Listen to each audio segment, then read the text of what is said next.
Welcome, geometry students. Today we're going to learn how to find and apply the volume of prisms and cylinders.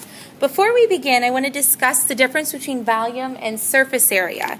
So up until this point in this unit, we've been dealing with surface area of our solids. And the surface area is basically the area of all the exposed faces of the solid.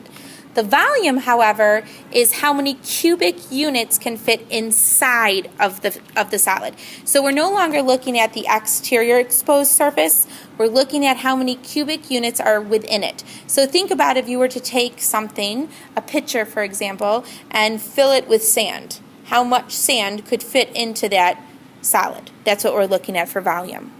So if we're finding the volume of any prism, we would use the formula volume equals the area of the base times the height. The nice thing is when we find big B, or the area of the base, we do that in the same way as we have all unit. So we're really just using a new formula to calculate something new using the same parts. So H is the height of the figure. Keep in mind the base has to be in a prism the non-rectangular face. So in this case, this is a triangular prism, so we would use this triangle when we find the area of the base, and then the height would be the length that connects those two bases. So in this case, 2 feet. Example 1 says to find the volume of the solid. This is a right trapezoidal prism. So we're going to use the formula volume equals area of the base times the height. We can find the volume of any prism using this formula. So again, we're going to label our work so that we can get the most points possible if we were to make a mistake on a quiz. And we're going to find the area of the base. Well, since we have a trapezoid, that's our base. So we're going to use the formula for the area of a trapezoid, which is 1/2 the height times base 1 plus base 2. Well, remember the height has to be a perpendicular height. So in this case, that would be the length of 3. This is the height of the base. And then the bases are 14 and 6. Go ahead and simplify that to find the area of that trapezoid. All right, you should have found that the area of the base is 30 square units. So now if we look at this, the height of the figure is the length that connects the two trapezoidal bases. So the height is 5 centimeters.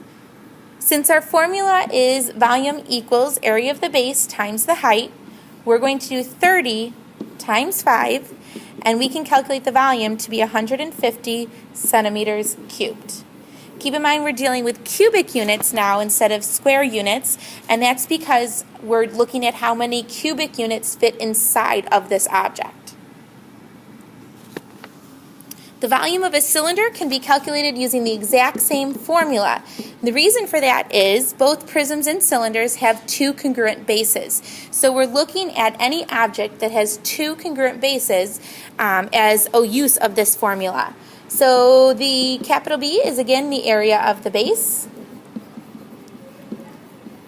and the H is the height of the figure. So in this case, the height of the cylinder. The only difference here is now when we go to calculate the area of the base, we need to know that the area of any circle is pi r squared. Example 2 says to find the volume of the solid. So when we're dealing with volume of a cylinder or a prism, we're going to use the formula, the area of the base times the height. So when we calculate the area of the base, we're going to use the formula pi r squared because that's how we find the area of any circle. So when we calculate the area of this base, we use the radius of 9. So in exact form, that would be 81 pi. The height, once again, is the length that connects the two bases, so 6 feet. So when we multiply that out, we're going to have 81 pi as the area of the base times the height, which is 6. So in exact form, it would be 486 pi.